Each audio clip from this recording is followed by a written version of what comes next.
Good day, folks. It's Tony Fortunato from the technology firm. Today I want to show you why you need to use a DHCP filter. I know this sounds kind of obvious, but you'd be surprised how many problems I find with this simple tip and trick. Enjoy.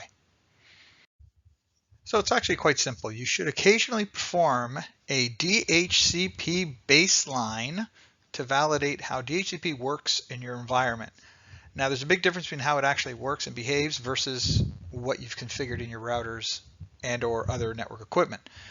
Now this is also kind of important to determine your DHCP settings like helper address, relays, port forwarding. Is it actually working as advertised, or is other stuff getting through?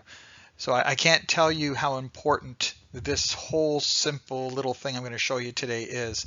Now I strongly encourage you, you can use your laptop with Wireshark on it or whatever you want to use, any protocol analyzer. And then obviously we've got our network stuff and we've got a DHCP server that we're going to hit somewhere on the network. Now when you capture packets and you look for DHCP packets, it's almost, I'm going to say this is where people go astray, because the first inclination is to do a filter on your MAC address, such as this, right? eth.addr, and off you go to the races. I don't really recommend that, because some of the packets back from the DHCP server might, this is part of the problem, might be broadcast. They might be unicast, but they're probably going to be broadcast. So all of that put in a nutshell means you're gambling. So don't gamble. So stay away from filtering from your MAC addresses. The other way to do it is obviously a UDP port filter on 68, which is boot P. Now boot P, there's boot PC, boot PS, all that kind of nonsense. But if you go with UDP port 68, you're probably going to get your DHCP packets. Actually, you will. I shouldn't say probably. So that's a good filter to use. Now the other display filter to use is DHCP protocol filter, and you just literally type DHCP in the display filter dialog box, and all that will appear in front of you. That's the easiest, DHCP, rather than remembering this syntax. And please don't gamble on this syntax. Now, to initiate your DHCP captures, you can simply go to the command prompt, ipconfig /release and ipconfig /renew on Windows machines. If you have like appliance or something and you're capturing with a tap, just unplug the Ethernet cable, plug it back in. If it's Wi-Fi, you can just reboot the thing if you want to capture the DHCP process. There's many different ways of initiating the DHCP packets. I'll leave that up to you. Now, once you get your packets, the display filters are what we're going to concentrate on. So in this example, I did a display filter on DHCP option, DHCP equals 2. And by doing that, I see all the DHCP offer packets, which are from servers.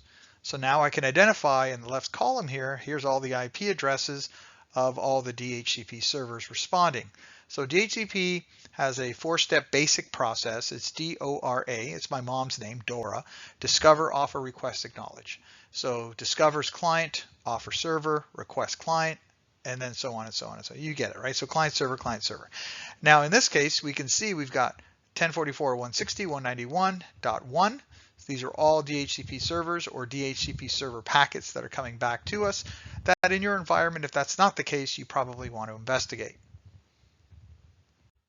The other thing you can look for are helper or DHCP relay commands and how it affects the packets, right? Because if you have a helper address in your router, for example, it will take the packet and rebuild it and all this kind of stuff and forward it on.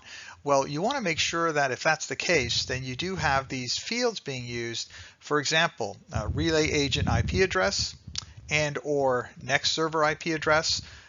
This all depends on your environment, your configs, but if you are expecting that, I strongly encourage you to make sure that device's IP is in there and not some other device that you may not be aware of, that sort of thing. You can also filter on any of these fields as you get more comfortable with it, but that's just a good place to start. Here's another one, NAC. NAC is a negative acknowledgement. It's not good. So this could be as simple as the client was on a different subnet plugged into this network, that sort of thing, or was on a different IP. with a Wi-Fi network and roamed over to a different network that has a different IP subnet and a different DHCP server, or a computer from home coming to work.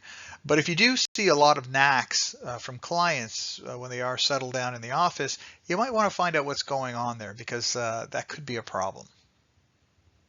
So yet here's another example. So we've got DHCP telling the client its TFTP server addresses, and that's all the way down here, right?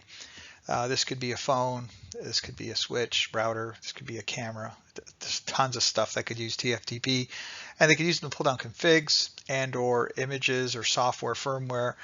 Also, it's endless, right? The reasons why you might want to do this. The point is, if you do have TFTP server addresses being assigned, you want to validate they exist. You want to validate they have the images. You want to evaluate, can you actually reach these devices? I've seen many TFTP server addresses put in there since the dawn of time. People have forgotten about it, and it's still in there. And when devices boot up, there's always a big pregnant pause, or there's some kind of issue. Clean it up. All right, this is a great way to clean things up, as well as things like your DNS and all that good stuff. But TFTP is another one to single out. So there's a few examples of what you can start to look for if you do a simple DHCP baseline. In all my classes and sessions, we run through dozens of scenarios. So this is just, the tip of the iceberg. Hope you enjoyed that. Hope it helps. Have a good day. Bye for now.